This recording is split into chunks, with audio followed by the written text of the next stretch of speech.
صاحب آپ کے اوپر رافضی ہونے کا الزام لگایا جاتا ہے، جس کے ثبوت کے طور پہ میرے پاس آپ کے کچھ کلپس موجود ہیں جس میں آپ یہ کہہ رہے ہیں حضرت معاویہ کے بارے میں نو ڈیمانڈ معاویہ۔ دوسرے نمبر پہ آپ نے کہا حضرت، جو آپ نے شروع میں ذکر بھی کیا، حضرت عمر بن عاص کو ملعون کہا، مزید گالیاں بھی دیں۔ اس کے علاوہ حضرت معاویہ کے نام کے بارے میں آپ نے کہا اس کا مطلب ہے بھونکتا کتا۔ آپ نے بعد میں کہا حضرت ابو سفیان کو پلید کہا۔ یزید کی ماں مسون بنت بہدل، جو میرے خیال میں ایک تابعہ ان کو کہا جاتا ہے اہل سنت کے نزدیک، ان کو آپ نے فاحشہ کہا۔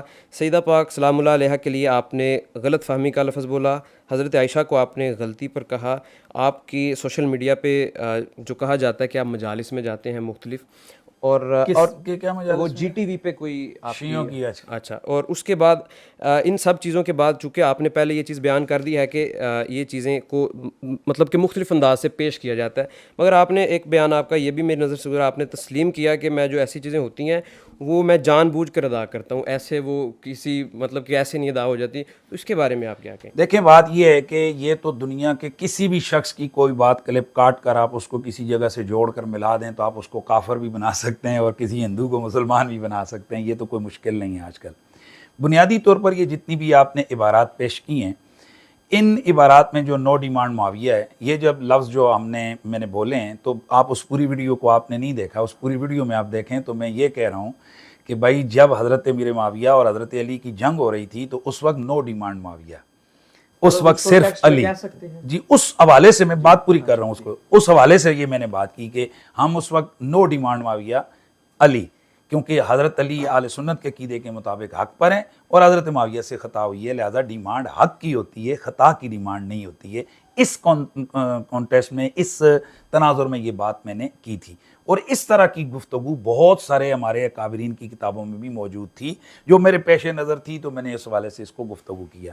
یہ ایک حضرت ابو سفیان کی جو بات آپ نے کی ہے، وہ بھی ان کے اسلام لانے سے پہلے کے معاملات تھے، میں بیان وہاں جسٹ متصل ایک سیکنڈ کے بھی فرق کے بغیر موجود ہے کہ جب حضرت ابو سفیان حضرت زید بن دسنہ کو جب شہید کیا گیا تو اس وقت میں کہہ رہا ہوں کہ ابو سفیان جیسا پلید بھی مان گیا کہ محمد کے صحابہ جتنا محمد سے پیار کرتے ہیں اتنا کوئی نہیں کرتا، اور متصل بات میں نے کہا کہ بھائی یہ اسلام لانے سے پہلے کی میں بات کر رہا ہوں، کہیں میرے متھے کچھ اور نہ لگا دینا، جب وہ اسلام لے آئے تو پھر وہ رضی اللہ تعالیٰ عنہ، یہ متصل ذرات موجود ہے۔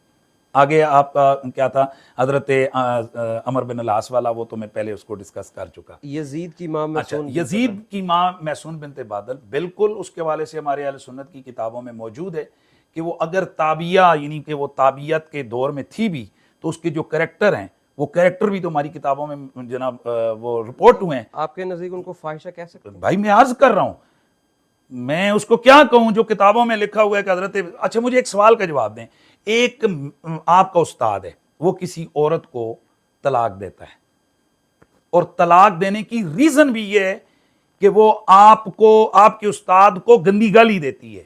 اب آپ ذرا مجھے بتائیں کہ آپ اس متعلقہ عورت کے ساتھ کھڑے ہوں گے یا اپنے استاد کے ساتھ کھڑے ہوں گے؟ استاد کے ساتھ کھڑے ہوں گے۔ آئیں، اس کو جو طلاق دینے کی ریزن ذکر کی ہے، ایک نہیں دو نہیں درجنوں کتابوں نے، کہ اس نے حضرت امیر معاویہ رضی اللہ تعالیٰ عنہ کے حوالے سے گندے اشعار پڑھے، ٹھیک ہے، ان کو گندے جانوروں سے تشبیہ دی، سمجھ رہے ہیں؟ اور تشبیہ کیوں دی؟ پیچھے اپنے چچا کے بیٹے کے عشق اور فراق کی باتیں کی اس نے، صحیح ہے؟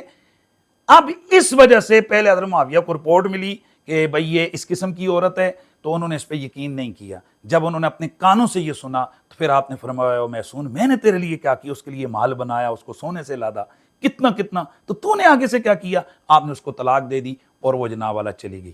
اب میں پوچھنا چاہتا ہوں پوری امت سے، ایک طرف آپ کھڑے ہیں کہ بھئی حضرت امیر معاویہ رضی اللہ تعالیٰ عنہ صحابی رسول ہیں، یہاں پر تو وہ مظلوم ہیں، یہ عورت ان کی توہین کر رہی ہے، تو آپ کو یہاں اس عورت کے ساتھ کھڑا ہونا چاہیے یا آپ کو حضرت امیر معاویہ کے ساتھ کھڑا ہونا چاہیے؟ لیکن اس وجہ سے آپ اس کا دفاع کر رہے ہیں کہ وہ یزید کی جو ہے نا وہ ماں ہے۔ لیکن میں اس کی بات کر رہا ہوں، اس کے حوالے سے بالکل واضح طور پر کتابوں میں یہ بات بھی موجود ہے کہ یہ عیسائی قبیلے بنو کلب کی عورت تھی، ٹھیک ہے، اور جو ہے نا بہدل جو ان کا سردار تھا، یہ اس کی بیٹی تھی. حضرت امیر معاویہ رضی اللہ تعالیٰ عنہ نے سیاسی ضرورت کے تحت یہ شادی کی تھی، اور سب کو پتہ ہے کہ قبیلہ بنو کلب عیسائیوں کا بڑا مضبوط قبیلہ تھا، تو ریاست کی استحکام کے لیے انہوں نے یہ شادی جو ہے نا اس کو کیا تھا، تو جس کی وجہ سے یہ آگے نہیں بڑھی اور اس کو طلاق دے دی. تو ہمارے پاس جو میں عرض کر رہا ہوں نا، اس طرح سے تو ہر ایک کے حوالے سے آپ کے پاس اور بھی بہت کچھ ملتا ہے.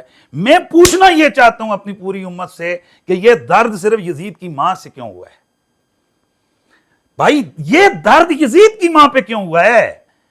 اور آپ جب اس کے لیے دونوں جی آپ سے نہیں کر رہا، میں ان لوگوں سے جو یہ چیخ رہے ہیں میں ان سے پوچھنا چاہتا ہوں کہ ایک طرف صحابی رسول میں تو صحابی کے ساتھ کھڑا ہو کہ صحابی نے ٹھیک اس کو طلاق دی ہے، یہ اس قابل ہی نہیں تھی، یہ خبیث، ٹھیک ہے، تو آپ یزید کی ماں ہونے کی وجہ سے آپ کی اس کی سائیڈ لے رہے ہیں، یا حضرت امیر معاویہ کی بیوی ہونے کی وجہ سے وہ تو انہوں نے طلاق دے دی، اور ریزن کتابیں بری ہوئی ہیں اس میں یہی لکھا ہوا ہے کہ اس نے گندے اشعار پڑھے حضرت معاویہ کے خلاف. تو اگر یہ اتنی نیک عورت تھی تو حضرت امیر معاویہ کے خلاف جو گندے اشعار اس نے پڑھے ہیں جن کا میں ترجمہ بھی نہیں کر سکتا، اہل علم سے وہ پوشیدہ نہیں ہے، تو اس کا جواب دیں. پھر یہ بڑی شریف ذاتی تھی جو حضرت صحابی رسول کو معاذ جانوروں کے ساتھ جو ہے وہ تشبیہ دے رہی تھی. تو اب آپ فیصلہ کریں کس کے ساتھ کھڑے ہیں، آپ صحابی کے ساتھ کھڑے ہیں یا اس گندی کے ساتھ کھڑے ہیں؟ ٹھیک ہے، آپ نے اس کو کلیئر کر دیا. آپ مجالس میں جاتے ہیں جی، جی ٹی وی پہ لعنت اللہ علی الکاذبین، ایک آدمی ثابت کر دے کہ میں کبھی بھی کسی شیعہ کی مجلس میں گیا ہوں یا شیعہ کے منبرگاہ میں گیا ہوں کبھی بھی.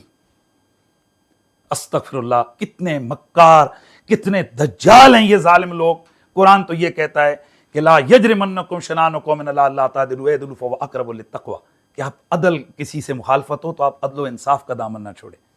اور بھائی بات یہ ہے کہ وہ پورے 10 دنوں کی جی ٹی وی کی ریکارڈنگز ہیں، اور جی ٹی وی کی ریکارڈنگ اس جگہ بیٹھ کر میں نے کی، اسی جگہ، لیکن اس کا جو میں انوائرمنٹ ہے، میں عرض کروں اس جگہ پر میں نے، آپ تو میڈیا والے لوگ ہیں، آپ کو نہیں پتہ ہے کہ لائٹیں آن آف کر کے تو اس کا ماحول کیسے جناب کریٹ کیا جاتا ہے، آپ کو اندازہ ہے؟ تو پھر بھائی وہ جی ٹی وی کی ریکارڈنگ ہے، اور وہ جو 10 محرم الحرام کا پروگرام ہے وہ انہوں نے کہا یار اسلام آباد ہمارے اسٹوڈیو ہے، میں جلسے پہ گیا ہوا تھا، اور یہ رمضان جو نا محرم شریف سے پہلے کی ریکارڈنگ ہے میری جان، آپ کو بھی پتہ ہے. وہ ریکارڈنگ یہاں پہ ہوئی ہے، میں سن لیں 9 ریکارڈنگ میری اسی جگہ اس جگہ پر ہوئی. ٹھیک ہے، 10ویں ریکارڈنگ چونکہ ٹائم تھا میرے آگے مسلسل جلسے تھے، تو انہوں نے کہا جی وہ 10 محرم کی ریکارڈنگ، اچھا ابھی محرم سٹارٹ نہیں ہوا، یہ اس سے پہلے کی ریکارڈنگ ہے. میں اسلام آباد میں گیا، مطلب جو ہے نا رینڈملی کپڑے پہنے ہوئے تھے، میں چلا گیا جو اپنا تقریر کی، میرا وہ پسینہ جو ہے نا میرا پورا وہ پسینہ ہوا. میں نے کہا یار اب کیا کریں، پورا پسینہ ہے، ریکارڈنگ بھی کرنی ہے. میں نے لڑکے سے پوچھا یار کوئی چیز پڑی ہے جو میں اوپر پہنوں؟ اس نے کہا جی جبہ پڑا ہوا ہے گاڑی میں. میں نے کہا لے آ اس کو، میں نے اوپر پہن لیا.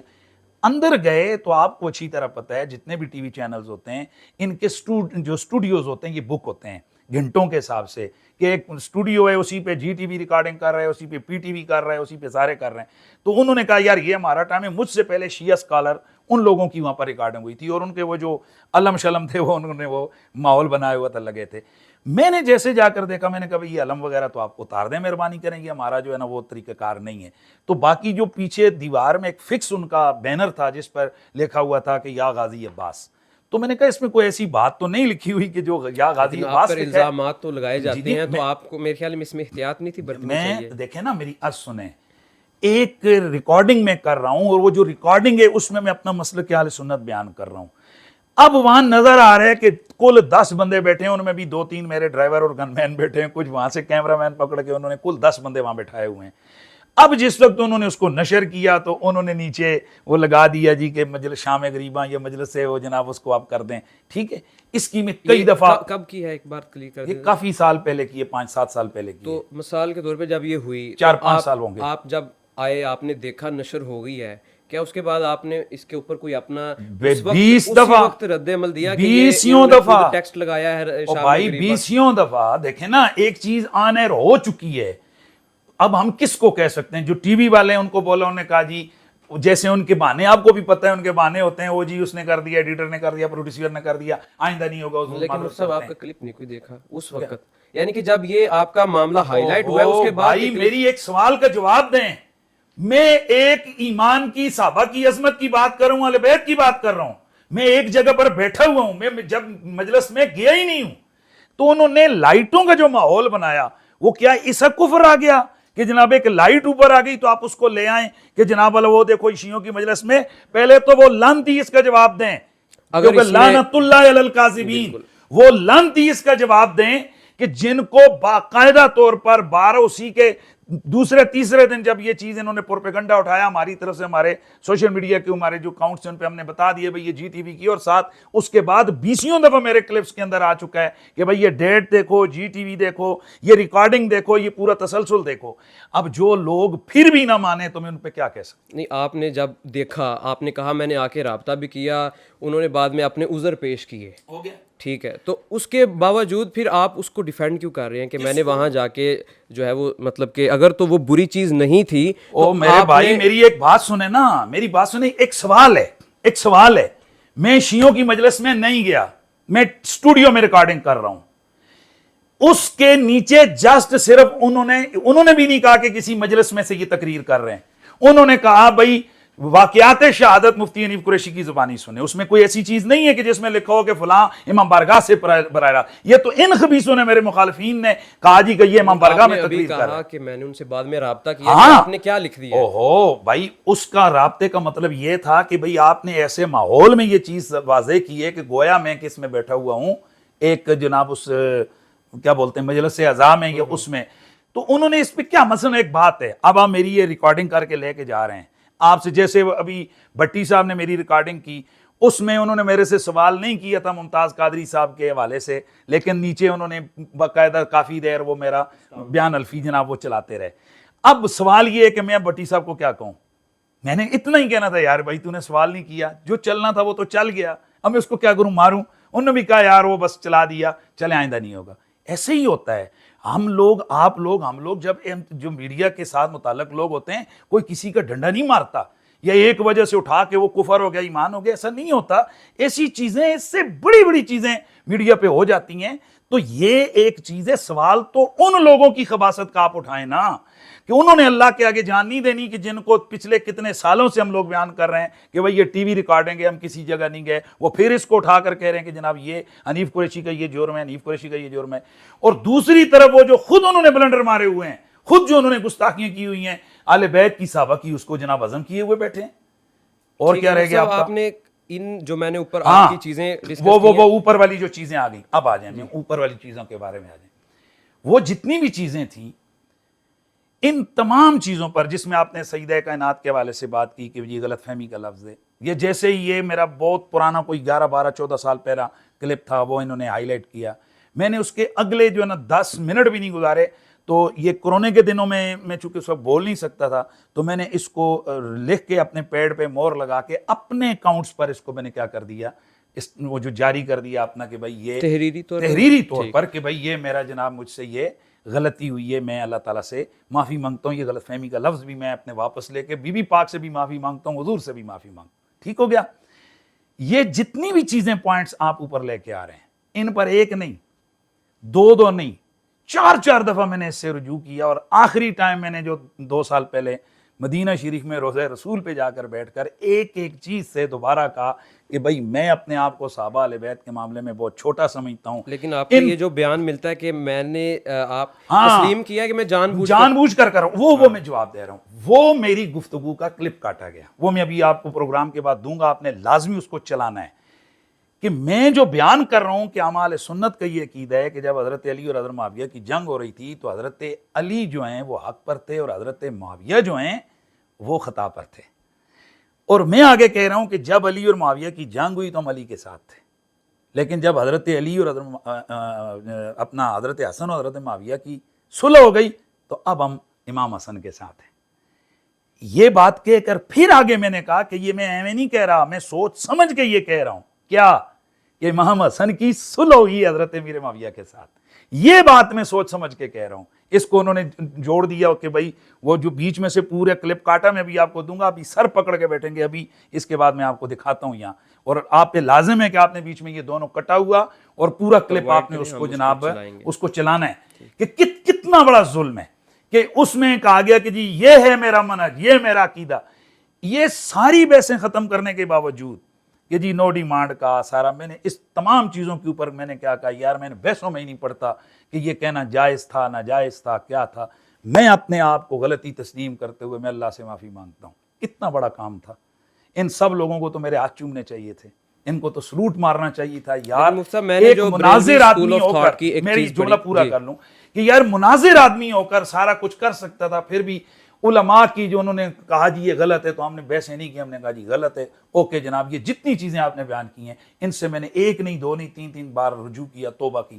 اب چاہیے یہ تھا کہ اپریشیٹ کرتے، الٹا ان ظالم کے بچوں نے کیا کیا، انہوں نے کہا جی یہ روز ہی غلطیاں کرتا ہے، اس کی توبہ ہی قبول نہیں. لو بھائی، لیکن مفتی صاحب خدائی کا منصب آپ نے لے لیا. ایک چیز مجھے بتائیں، ویسے بریلوی اسکول آف تھاٹ جو ہے، میں چونکہ ایک طالب علم ہوں، پہلے نمبر پہ میں آپ کو یہ کلیئر کرتا ہوں. دوسرے نمبر مجھے یہ بتائیں کہ بریلوی اسکول آف تھاٹ کی مثال کے طور پہ اس طرح کی جو چیزیں ہیں اس کے بارے میں نے کچھ پڑھا تھا، مجھے وہ ایگزیکٹ تو نہیں جملے یاد، کہ جو بار بار اس طرح کی چیزیں کرتا ہوں. میرے خیال احمد رضا خان بریلوی صاحب کا اس طرح کا کوئی فتویٰ ملتا ہے کہ پھر اس کی مطلب کہ بات کو، اس کے یعنی کہ رجوع کو امپورٹنس نہیں دی جائے گی، اور شاید اس کے پیچھے کچھ احادیث کے بھی اس طرح کا کچھ. میں حدیث نہیں ہے، اعلیٰ حضرت سے سوال ہوا تھا کہ ایک رافضی آدمی ہے کہ جو رافضیوں والا عقیدہ رکھتا ہے، وہ جناب والا کبھی جناب جب اس کو کہتے ہیں تو وہ رجوع کر لیتا ہے، اور کبھی کہتے ہیں تو وہ توبہ کر کے وہ واپس آ جاتے ہیں. اس پر اعلیٰ حضرت نے کہا کہ اس کو لمبا ٹائم واچ کیا جائے گا، اور اگر وہ ٹھیک ہے اس کی توبہ صحیح ہے، اس میں کوئی گڑبڑ نہیں کرتا تو پھر اس کی بات مانی جائے گی. تو میں کون سا رافضی ہوں؟ میں تو بریلویوں کا نمائندہ ہوں پورے انٹرنیشنلی، میں تو مناظر ہوں، میں ان کی طرف سے ان کے مسلک کے مناظرے کرتا رہا ہوں. رافضی کون ہوتا ہے؟ جو رسول اللہ کے صحابہ کو گالم گلوچ کرے، جو رسول اللہ کے سالم کے صحابہ کی توہین کرے. دو طرح کے رافضی ہیں، ایک جو نا رفض جو ہے نا وہ کفر کی حد تک جاتا ہے، اور ایک جناب وہ گمراہی تک جاتا ہے. سیدنا ابوبکر صدیق رضی اللہ تعالیٰ عنہ کی خلافت، ان کی افضلیت، ان چیزوں کو تسلیم نہ کرے. بھائی ہمارے اندر کون سی ایسی چیز ہے کہ جو ہم نے آج تک ایسی کی ہے کہ جو رافضیوں والی ہے؟